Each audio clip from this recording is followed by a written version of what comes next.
Well, hello everyone and welcome. I'm Steven Winn and I'm delighted to be here with soprano Julia Bullock for this conversation today. Thank you all for joining us. We've been watching the chat bar fill up with folks that Julia knows and maybe many that she doesn't know as well. So hello, Julia, welcome. Thank you so much, Stephen. Hi. So great to be here. Let's just start off by sort of placing you both geographically and sort of within this remarkable moment we're in right now. You're in Munich, where you live with your husband, That's Ms. right. Christian Reif. Is that right? Yeah, Yeah. yeah. Tell me briefly what life has been like there in that city during this now nearly year-long pandemic we're living through. Pandemic, yeah. I mean, it's crazy. It's been almost a year. I thought initially when um, the lockdowns began and COVID-19 erupted worldwide, or at least became a globally conscious issue. Um, that was March 13th. That's when I landed at like 9 a.m. here in Munich. And You had just flown in from where had you been? well, in New York, yeah. Mhm.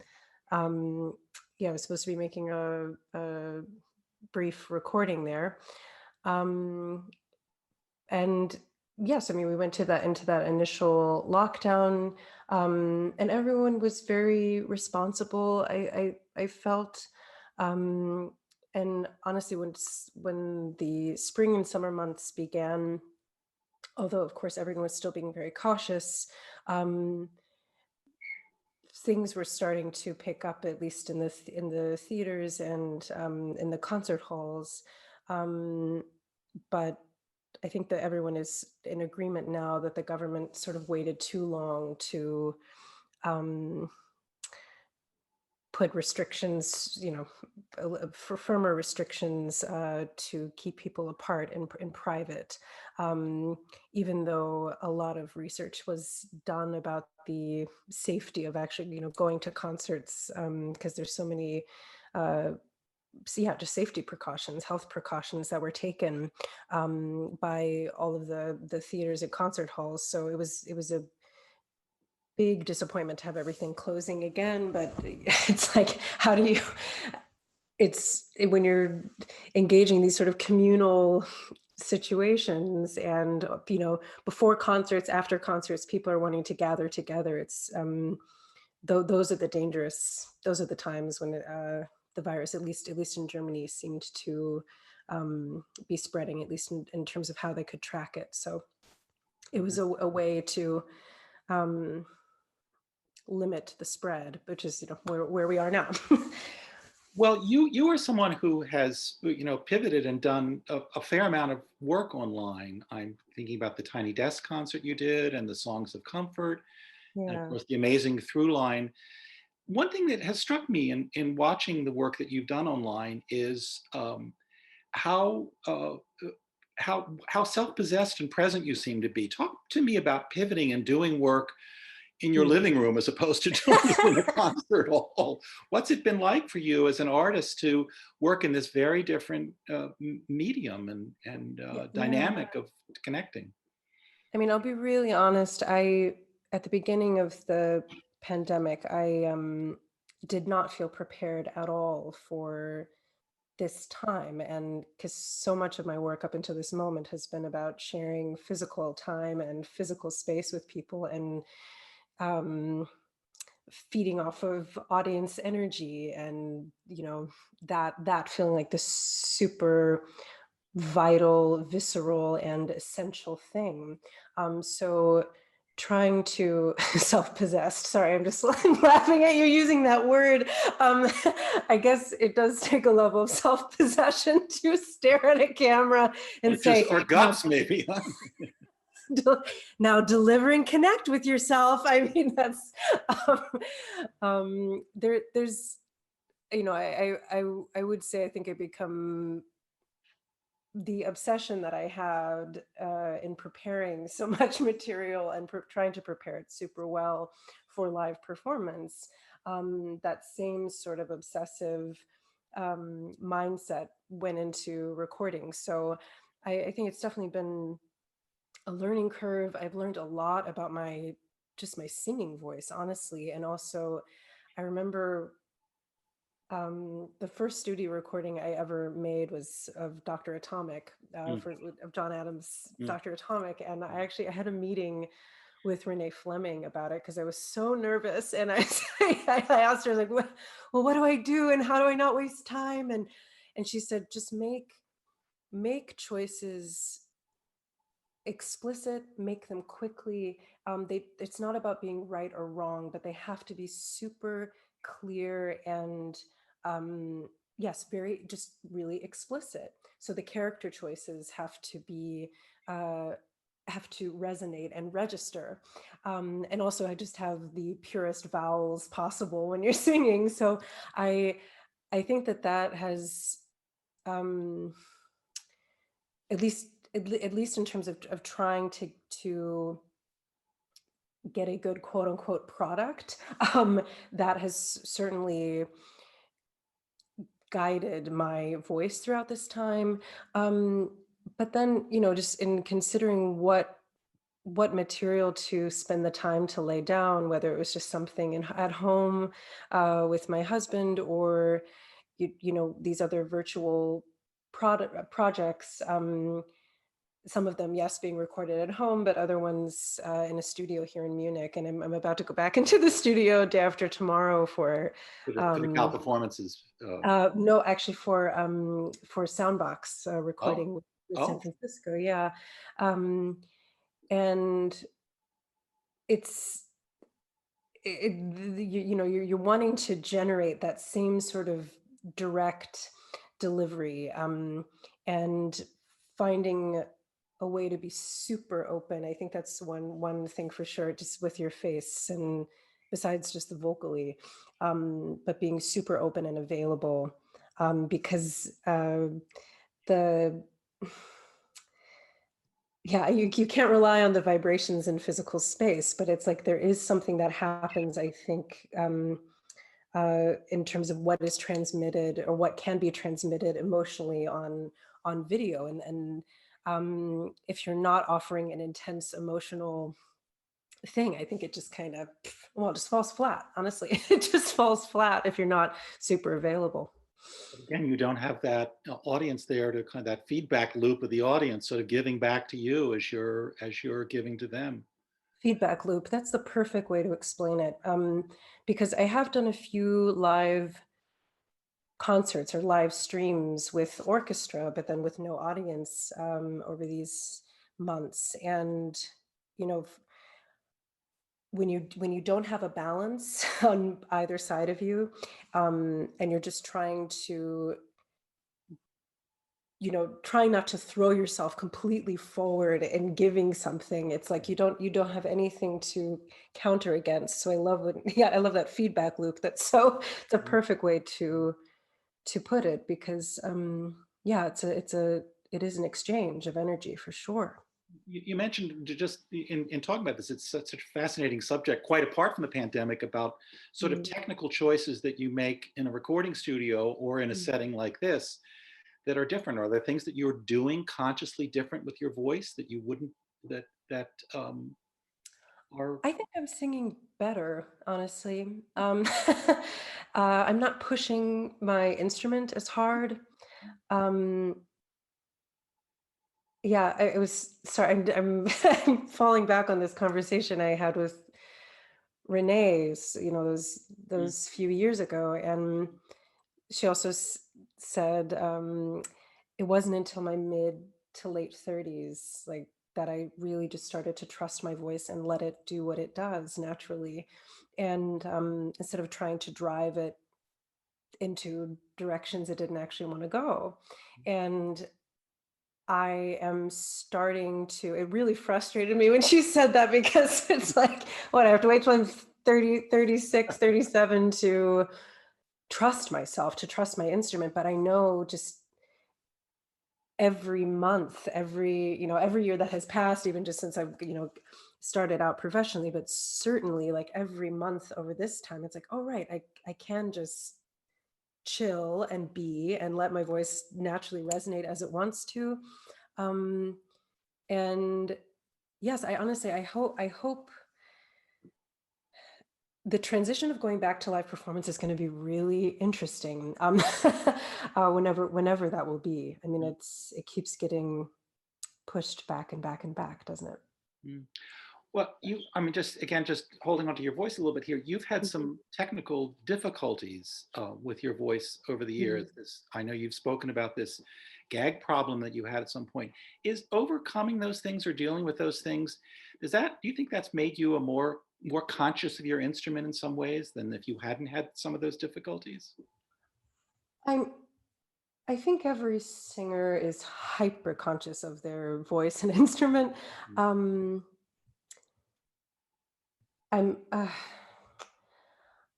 honestly, it has helped me not take it for granted. That's for Mm, sure. mm, mm, And because the what really was the moment of crisis, it's like not being able, of course, to be able to sing is very challenging, especially when you, or I did at the time anyway. I was identifying so much of my being with my singing. Um, but I don't know. I guess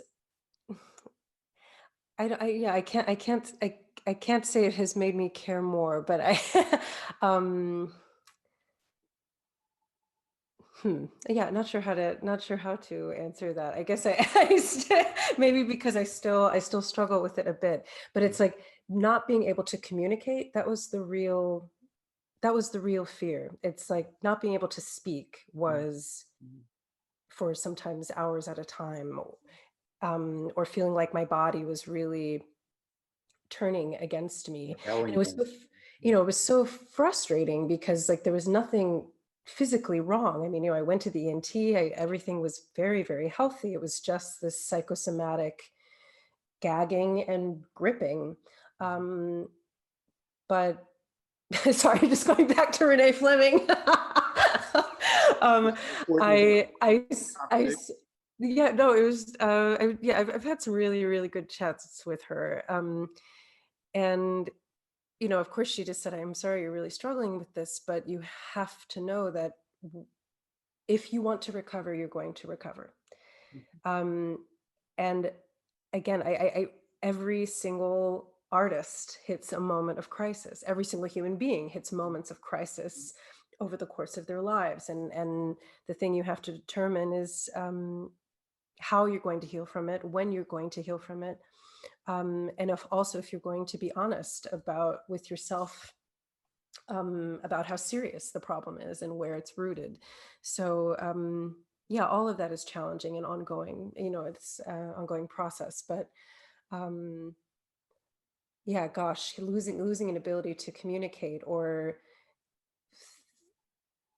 thinking. I mean, it was in some ways it was really a beautiful thing because I was able to find out how much I deeply loved music because my entire, you know, up until that point, I thought, okay, to have a life in music needs to look a certain way, or I wanted it to exist in a certain realm, performing realm. But I started teaching. Actually, that's what it allowed me to really figure out that this was just a psychosomatic thing. Um, it's because I started to teach my then boyfriend, but now husband's sister when she was young. I was just visiting them in Germany for the first time, right when this crisis was at its peak. And um, when I started to focus all of my attention on helping her to liberate her own voice, my voice was also liberated and I wasn't concerned. You talk about that self-possession. I wasn't concerned with myself at all. All of my attention was just focused on this young singer and helping her, find more and more freedom. So um, it was like, oh, right, okay. And I just, that was teaching became then, I was like, okay, if I can't perform ever again, that's okay. I love music and I love everything it provides. So in that way, it was a great relief. Well, it's interesting to talk about teaching because one of the things that occurred to me in thinking about this is that your willingness to talk as you are now so openly and freely about this, I'm sure is helpful to other singers and artists of all types who've struggled with, you know, the sense of perilousness about what it is to be an artist and how fragile it can be. I'm sure it's Yeah. been helpful. Well, and I mean, just and how not separating the artist being with the human being, you know, it's um that's all about projection and trying to uphold, you know, hold some postured version of yourself up and outward facing for the public. But um gosh, when you can become a more fully incorporated human being, it's like, I mean, again, what a relief that you don't have to have these different versions of yourself Right. existing and trying Or to in maintain them as dissonance with it, that you become whole, you become united. yeah, Yeah. exactly. Let's talk a little bit about the Cal Performances concert that you have coming up, and specifically about how that opens into a discussion about programming and Mhm. what you're putting together. It's a disparate program, to put it mildly, from everything from Schumann and Weill to The Sound of Music. Tell me about how That's all my programs. that's I'm told they're all disparate. That's it. That covers the waterfront. Tell me about putting together a program, about what you think about and what considerations go into that in this Hmm. program or in general, about what, you know, how you think about repertoire and how it goes together or doesn't need to, or Yeah, well, I want to program things that are, I just feel called to sing in the moment. I also, I want to sing material that can, yeah, I guess just speaks to the present moment in one way or another. And then at the same time, I'm also just looking for classics. I'm looking for uh, the greatest, well, what I feel is like just some of the greatest songs. So in this particular case, I definitely went with I guess a pretty personal, sorry, all of my programming does mm, in recital, at least, is uh, quite personal, but you know, I'm living in Germany now and very close to the Alps. So that was, you know, what greater context than any to put some Sound of Music on a program. Um, we'd love to see you up in that swirling Julie Andrews shot at the open of the oh movie. gosh, I wish I could have delivered The it. helicopter shot from above. Yeah. um, and you know, some of the first songs on this program are um, songs that I sang on my senior recital when I was at Eastman. And actually, my my voice, I don't know if she's on this call right now, but her daughter, my voice teacher's daughter, is on this call.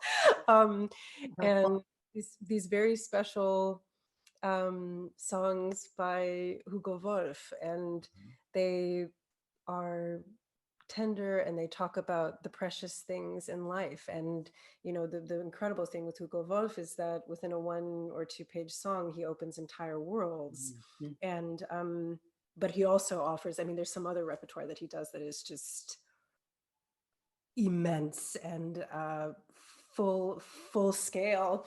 But I wanted to begin with a intimate offering.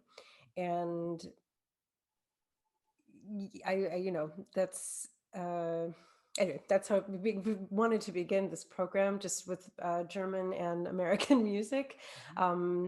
In virtual space, of course, you have an opportunity to also speak to the specific audience. I mean, you know that it's, you know, it can be, it's being broadcast and anyone across the world can watch it, but um, I I do think it's really important to contextualize all of the work that I'm doing. So there has to be a reason. I want the reasons for my offering material to be clear to the audience and not some mystery.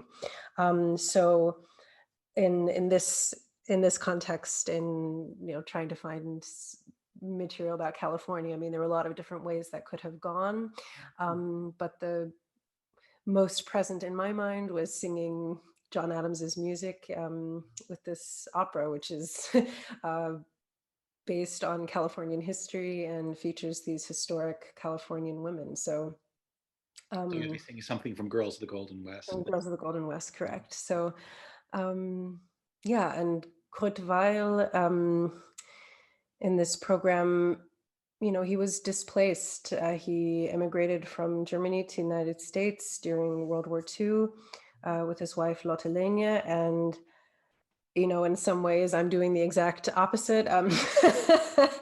And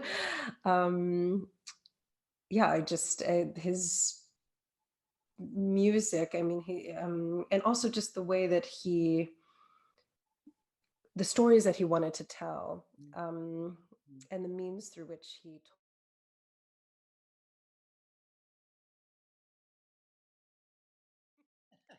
No, I mean, well, just briefly about the Cal Performances thing. Where will you be physically? Will you be in a recording studio or in a theater, or how will it be? Yeah, so we recorded it in December 9th or 10th. Yeah, we recorded it already, and we in this wonderful theater called Konzerthaus Bleibach. It's in this tiny, really small town. I mean, the film crew was joking that it's the last corner of Germany, and we were in this tiny little, but amazing modern theater. But it's literally like a cinder block that was just shoved down into the center of the earth. Crafted beautifully, but it really is just a cement block or a cement cube. You know what? I'm just gonna forget this. Gonna keep you on your phone. Yeah, that's fine. It's too annoying. Anyway, thank you for adapting. Yeah. Well, just briefly a little bit more. I know this comes up next week, and it'll be available for 4 months after that on the Cal Performance. But do you, you talked about wanting to contextualize your choices. Do you talk some between the numbers and talk about some of the choices you've made and yeah, why? so I'll be introducing each set of songs before singing them, and yeah, just really brief. I mean, like a minute to 2 minutes, just to provide a little bit of context. But you know, of course, people can choose to fast forward through those things. But I do try to make them as it's not even concise. I just want to get to the heart and the root of why I'm offering something, and just making that super clear. But just I've been thinking about the process of even putting this together. You know, we did the takes we did all of the recording of the talking the evening before, and then the following days when we recorded the whole recital. So having this sort of hybrid space between a live concert and then a full record, I mean, it's really it was the first time doing anything like this on this scale, and was a really intense process, trying not to be too perfectionist with everything, and understanding that yes, this is a live recorded experience, because even though I had the opportunity to sing through each song a few times, the takes that we selected are just the full take. There's no editing, no splicing, huh? No, other than the, you know, I think there were 4 or 5 cameras that were there, which was, yeah, I mean, it was so beautifully captured. And I just listened and watched through. Maybe I shouldn't say all this now, but I got to review it and just give a few notes about sound mixing yesterday. So I am excited to share this with the public. I really am, and it's nice to be able to feel that and say that. Some other folks in both in music and the dance world have told me that you basically have to become a cinematographer in the midst of all of this. I mean, to a large extent, you become conscious of the way that something is captured and presented visually in a way that obviously you don't in the concert hall. Sure. And you know, I think I've gotten mm, I don't know if I'm not controlling my husband. I'm sure I'd say something very different, but I have gotten very specific and demanding about certain ways that I want things framed, and just because it's just about energy, right? It's just about trying to make sure the circumstances are offering something that's as I mean, at least really sorry, at least for me in my own aesthetic, it's like I want something to be as immediate as possible and to not feel a sense of distance. So this was a great time to, you know, not wear a full concert gown. And honestly, I don't know if I'm ever going to go back go back to doing that, because it doesn't um it gets back to that posturing thing, right? And it's like, how do you just open yourself up as quickly as possible and as freely as freely, that's not the right word I want, but um how do you give of yourself uh, immediately to your audience and allow your thoughts and your voice and your body to be a conduit for whatever it is you're wanting to communicate. And so if there's anything that's getting in the way of that, obstructing that, or somehow obfuscating that, I want those things to be removed now. Yeah. And it's very clear. Um, yeah, it's very clear on film if somebody is committed and in the moment and present, or if they're not. No place to hide on film, is there? No, no, and I'm grateful for that. I mean, I think you know, when I was starting to really fall in love with classical music, I was also just watching a lot of opera DVDs, and the singers who I fell in love with are just the most amazing actors. You know, Federico von Stade is incredible on screen. Lorraine Hunt Lieberson, incredible on screen. Um, No, you honestly, mentioned Teresa Stratus is someone else you've mentioned. Teresa Stratus. Oh my gosh! I mean, it's just fire and ice with her, and um, yeah, Regine Crespin. I Kiri Takanawa even. I'm missing all women and mostly sopranos now, but it's so they started to inform my singing aesthetic as much as they did my um I guess my interpretive self. And Talk you about know, when you were quite young, before you sort of launched on your own career. Is that right? when I started watching Yes. these DVDs, yeah, no, that was back in high school before Oh, I entered conservatory. Um, and you know, I was also my stepdad was so I don't know why he took it upon himself to uh, share everything he loved, at least you know when it came to classical Western art, but even just sharing like all of Bergman's films with me, you know, having the ability to watch all of Fellini's films in order. It's like that is the what an incredible gift. And wow. Yeah. um it's like I at some point I think I do need to make a list just of the influences that have impacted my creative self, and uh, yeah, having this like highly attuned, um, sensitive, and also just very specific. It's like the specificity through which, of course, you can make incredibly specific choices with your voice, and you must. You know, I want every you know, I hope, you know, I'm not sure in every song for this recital people can close their eyes and say, "Oh, that's just perfect." Um, but I hope that um, that there is something very specific that's happening, and that people can connect on an intimate level to, to whatever it is that is crossing my mind at the moment.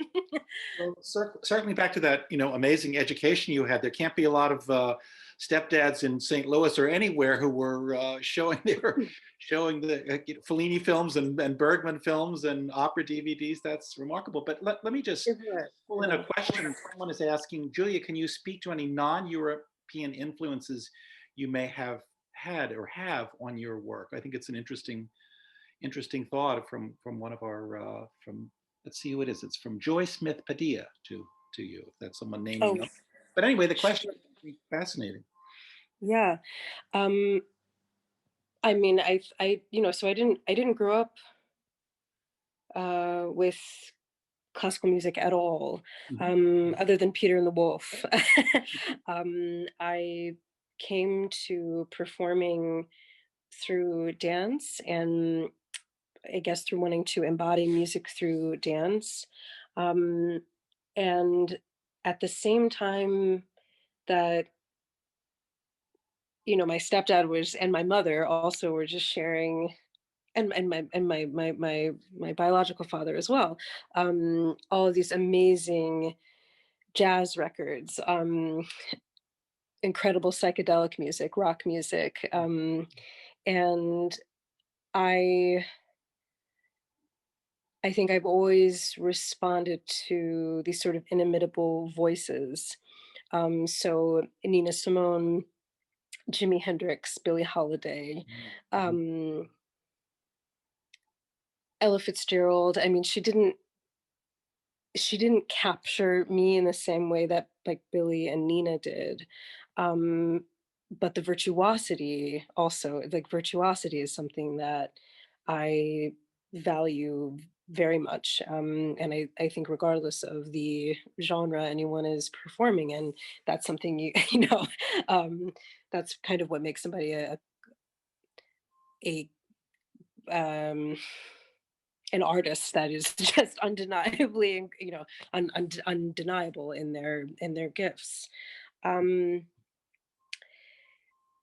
and yeah, I mean, I think I watched all of Spike Lee's movies at the same time. I was watching all of Bergman and um, Fellini. I also, yeah, there were a lot of Latin American artists as well who were like coming just into my purview, because my mother and my stepdad grew up in southern Texas, just like 45 minutes from the Mexican border.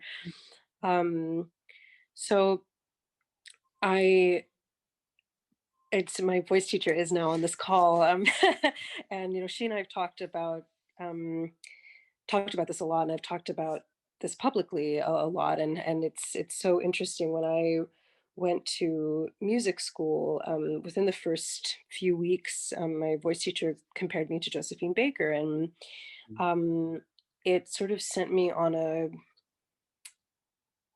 I, um, I think I was already in the midst of an identity crisis, because I had so much shame about um, being of mixed heritage, and confusion about that, and feeling othered constantly.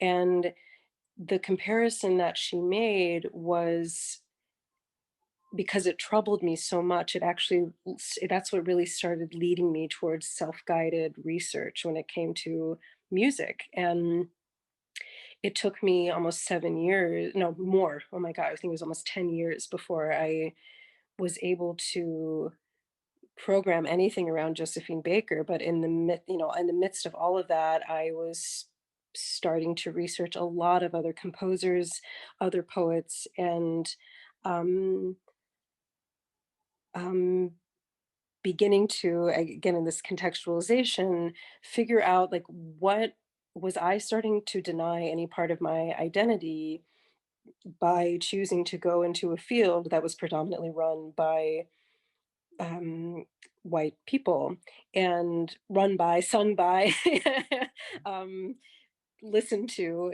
by a certain affinity group. Um, to which I am also a part, and and so it's um yeah, my influences are broad. um I do not discriminate against, any genre of music. I mean, when I'm speaking about classical music, I'm speaking about, or I think about classics. So what I'm really looking for is just material that I want to return to again and again, material I can learn something from.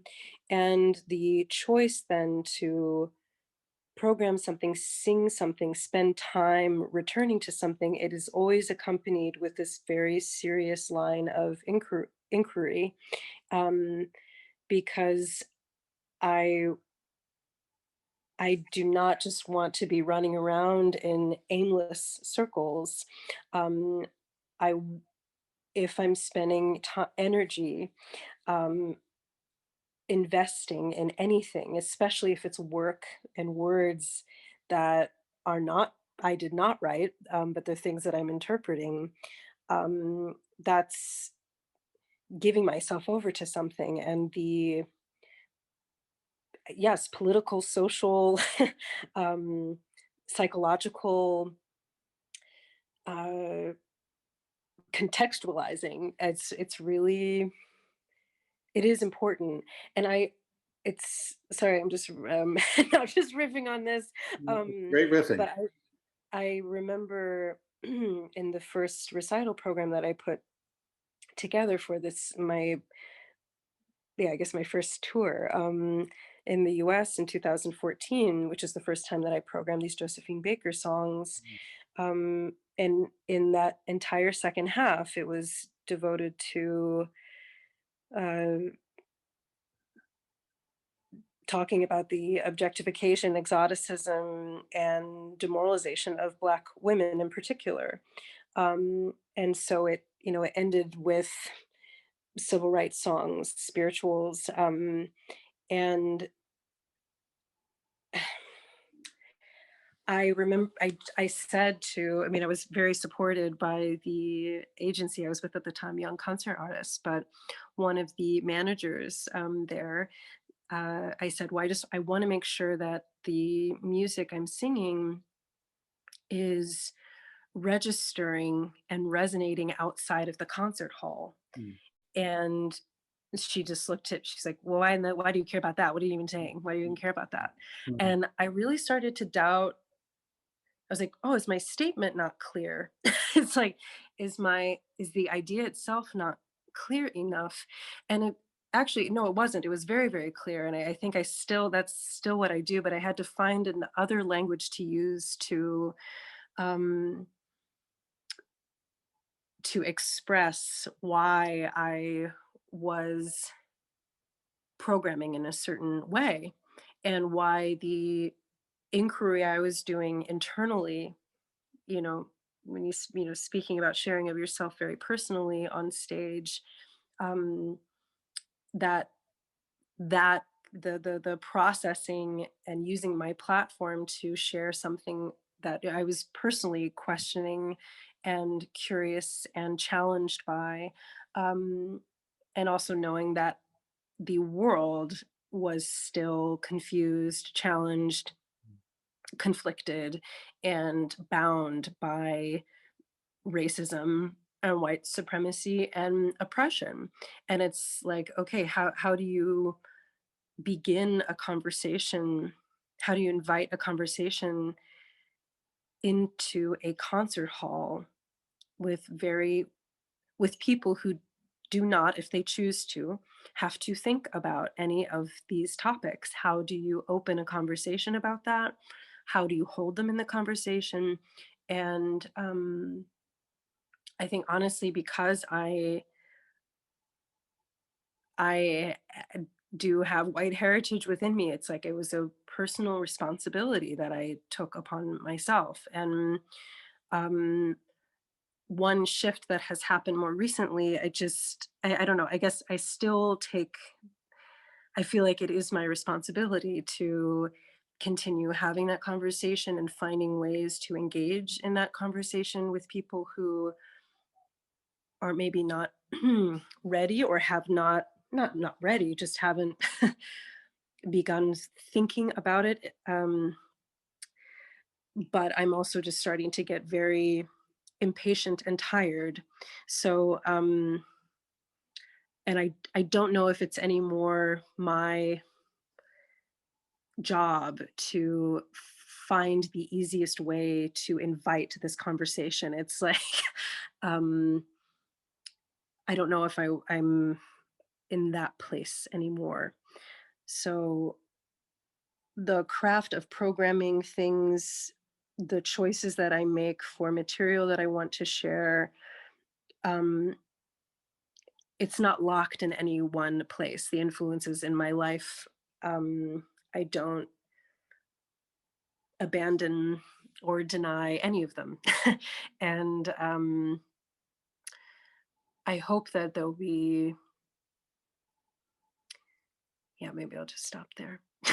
Well, I'll just stop there. I mean, it's just fascinating to listen to you talk, and it's leading me in so many directions. But let me just ask you if you feel that where the world and our country specifically, but the world certainly, in what has been variously described either as an encouraging reckoning around race post Floyd, or and all of the things that have happened. Of course, we've been talking about these issues forever, and just in the last few days, the very discouraging things that have gone on.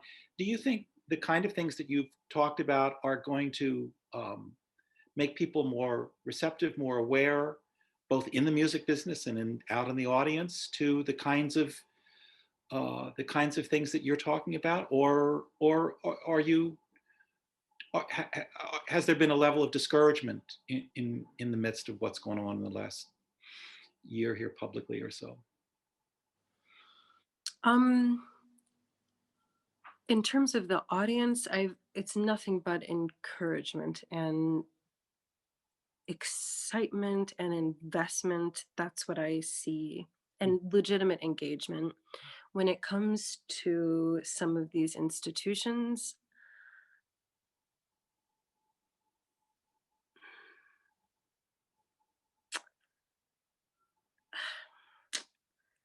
I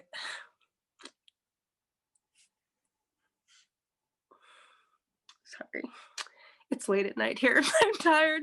Yeah, thank you I'm for doing this. yeah, I have I I have been, I guess I would just say, like, completely disillusioned. The amount of power that I thought I had, the amount of flexibility that I thought I had earned, and space that I had created for myself, and I thought would continue to just increase. It's like, because I do feel that my work is continually getting better, and the visions that I have for things, and the kind of creative and, um, yeah, actually, I would creative environments that I'm hoping to make, and the shifts in culture, even just around rehearsal rooms and the creative process, like, um, but that is not. Um, Maybe just to put it very, very simply, I now understand there are some institutions where we do not value each other's work. We do not have the same values, period. And I am not sure what it will take for me to want to re-engage with them on anything. I also don't know what it would take for them to want to re-engage with me on anything. And it's not personal. It's just like, It's I structural. don't have, I don't, hmm? It's structural. It's in the It's, institution. it is. And like, I don't have the effing time. I just don't. And I don't want to waste any more of my energy, because I ultimately, like, we all want to be as generous as possible. and as transparent as possible. That is part of my craft. That's part of what I was trained to do and what I continue to train to do. And if that is not reflected in the structures at a place that is claiming to care a lot about craft and art, I cannot reconcile spending any energy investing in that place. I just can't reconcile it. And I I think more and more artists are not going to be able to reconcile it. I don't know how long it will take for some of the most the artists with, you know, great investment in some of these places, when or if they'll be ever be able to step away, if they even want to. It's like everyone has to make their own choices. But the beauty about this time is that it has revealed you don't have to have an institutional platform in order to create anything, in order to share, in order to have work and a career. It's like there are lots of different ways to share and make art, and also to share and make classical art that is not, well, that people want to return to again and again. I mean, I sorry, even just going back to our very first part of this conversation, and you said what have you learned about kind of recording from home? It's like I have had to I remain very much attached to this idea. It's like I'm a classical artist and I want to make sure whatever I'm putting out is something that I can watch again. It's something that I can listen to again. It's something that I hope that other people feel that they can also return to again. And it needs to have lasting power. The performance itself, I want that to have lasting power, just as the material has lasting power. So that's just a standard and a value that I hold. Now I'd have no idea where this conversation is going, but anyway. Well, um, I just wonder if I could just, in a moment here, just cut it. First of all, I feel duty bound to ask you if you want to call out any of those institutions specifically that you're talking about. I And don't. yes, I don't. I'll just say, like, um, some of the things that were written to me, um, and projects that I was dismissed and had to step away from simultaneously. It's like the language in them was not even coded. Mm. And it's, I don't know, I don't think I'll be able to speak about it because it's out of courtesy of other colleagues that are, Understood. yeah. And also, honestly, I don't want to sully the opportunities, the new opportunities that have come to certain artists because of this, who are like just getting their shot. This is not a time to draw attention to my own personal story. There'll be a time and a place, I think, for all of this, but no, it's not here on SFCV. Just following. Another thing that I was thinking and listening to you talk about this, and I wanted to ask you this anyway, but this is certainly a segue into that, is about your role as one of the collaborative artists with Esa-Pekka, as if we didn't know already why you were going to be an important force there. Listening to you talk today, the thoughtfulness, the probing, the insight, the self-revelation. But let me just ask you about how this came about. And I know things are all sort of, on hold a little bit, but if you would talk a bit about how that started and how you envision and how you're going to go forward working with these other remarkable collaborators, everyone from composers and a jazz bassist to an AI robotics person. It's just Yeah, so fascinating. I'd love to hear you talk a little bit about that. sure. Well, it was an unexpected invitation from EP, and Esa-Pekka, sorry.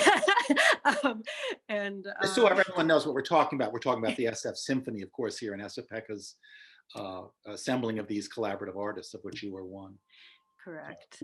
And it was so fun. I mean, he just called me on, or texted me actually randomly, and Sort of out of the blue? Yeah, well, a little bit, because the other times when he has texted, it was usually to say like, "Are you available for this?" Uh, No. Um, and I think, I mean, I had just sort of just, I I almost come to the conclusion, it's like, I guess just Esa-Pekka and I are never going to be able to work together, but we have these spheres that we share, with a lot of people in common.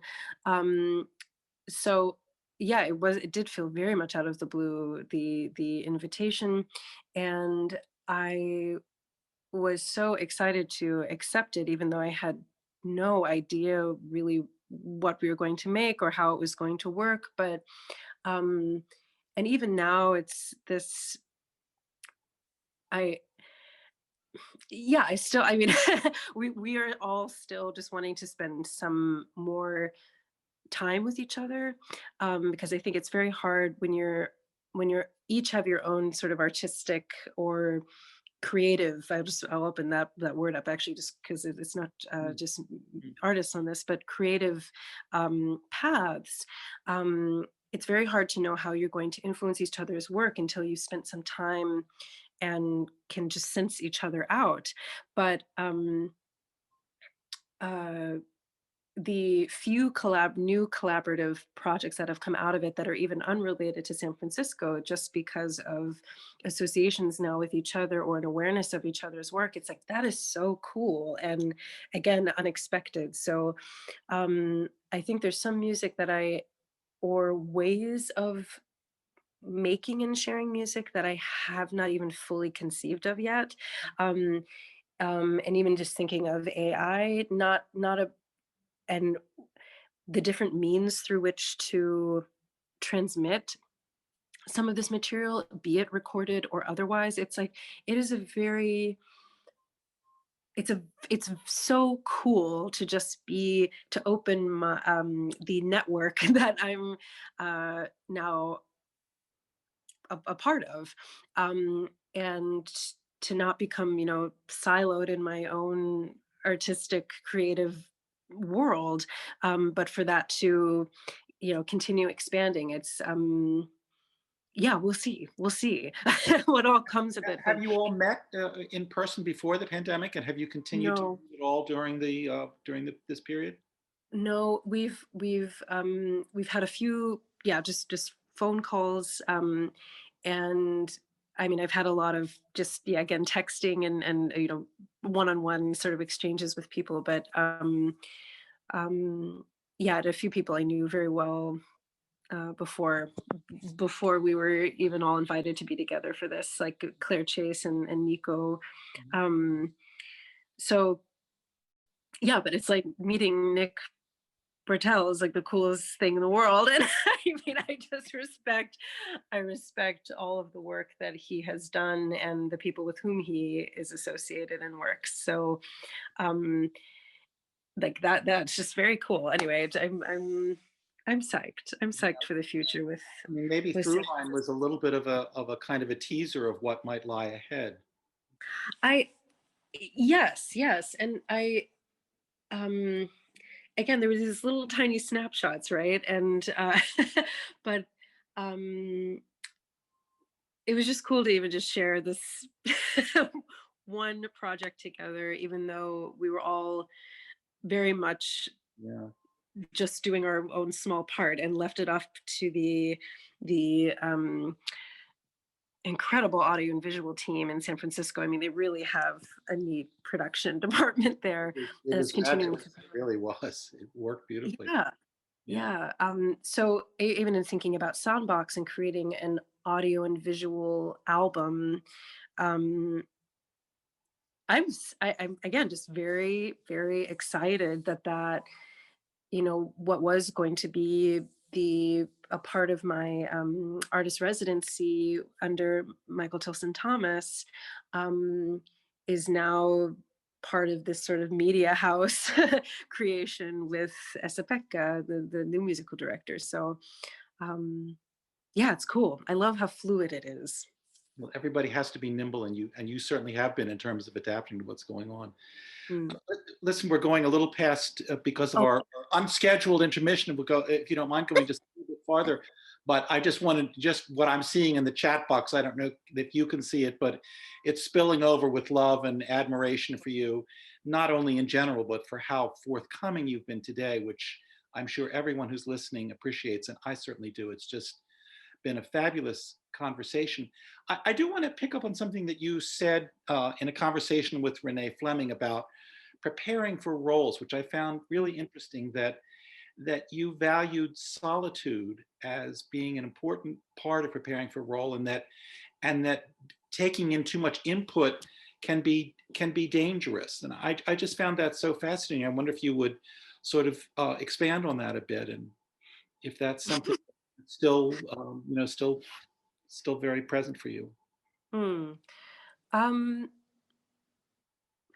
it's ugh. Oh, okay. So I mean, solitude for me, I guess, is very different than isolation. Mm. Um, Mhm. and my primary relationship needs to be with the music and the what is transcribed, the actual source material, right?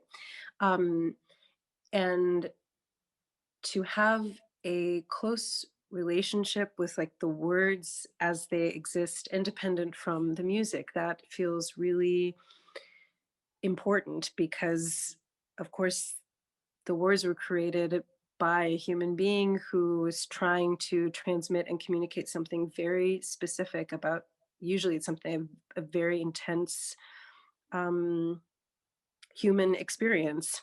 And the composer, oftentimes the order is the composer then is looking at these words and is interpreting the words of this very intense experience, and also trying to share something of themselves um, that is unique from their very particular point of view. And so, and then in honoring mm, how can I interpret all of the the work of a writer, these writers, um, and bringing myself fully forward. If I have too many influences that are, it's not even just about how to sing, how to pace it, but what to think about the material. It's very difficult to bring oneself forward. It's difficult to have clarity for what you want to say and how you want to say it, or sing it in this case. um, and yes, I just think I have always valued space. Um, but at the same time, I want input. I mean, the most incredible thing with making music, and honestly, a reason why I'm so evangelistic about music, and I am evangelistic about music, um, and its importance, is because it engages it engages me with other people so quickly. I mean, it does it faster than anything else. It helps uh, reactivate what the depths of communication. um, it reminds me how important listening is. It reminds me how important it is for me to not just be swept up in my own uh, again isolated world, but to actually be available and aware of where I am and others who are around. So yeah, actually, when I'm thinking about the word solitude, that also, or any kind of a hermit who actually lives in a place of contentment with solitude, um, it's somebody who's also in communion with what's going on around them. And so yeah, anyway, so I don't know if I answered that question at all. Renee would just be like, took way too long, just wrap it up. Yeah, yeah. But We're keeping you up way late in Germany, and so we'll end this. I just want to say, as I'm sure everyone who's listening will concur with this, that anyone who has seen or heard you on stage knows how generous, how full, how present you are as a great artist. To be able to spend this time with you in such a reflective, insightful, generous way just amplifies that impression. So thank you so much for joining this. It's been an absolute privilege and a great pleasure to chat with you today. And so we're going to sign off and with great thanks for you and with many threads left enticingly dangled for the next time we assemble or we hear from you again. Thank you so much. I can't wait to. Yeah, this is great. Thank you. Thank you. Good night now. Bye.